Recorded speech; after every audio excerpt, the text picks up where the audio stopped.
According to you, what's the most effective means of giving dawah? As I mentioned earlier, each means has advantage and disadvantage. But if you ask me in terms of reach, in terms of cost effectiveness, I would say number one today is the satellite channel. Each one has its advantage, it should continue. I'm not saying the other means should not continue. But in terms of reach, as far as satellite channel is concerned, a person can reach millions of people. Because for a person to come for a public lecture, a non-Muslim, he may feel uncomfortable coming in front of thousands of people. If a person gives a talk, how many people can he gather?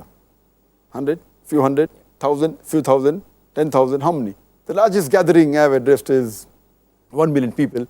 That's also once in a blue moon. Otherwise, normally 100,000 people. But on the satellite channel, you can reach millions of people, alhamdulillah. Millions of people.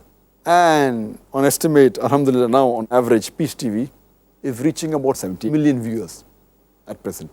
And inshallah, I think in this Ramadan it's going to increase or going to multiply, inshallah, this Ramadan. The statistics about 6 months back. That throughout the world, alhamdulillah. Now we're reaching more than 200 countries. So what IRF did in the past 15 years in the field of dawah that we did, this Peace TV in 1 year, alhamdulillah, the amount it has reached, the message that has been conveyed is much more than what we did in the past 15 years.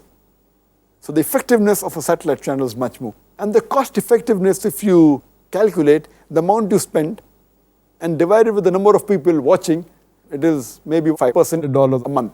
It's less than 2 cents per person a month, which is absolutely cheap.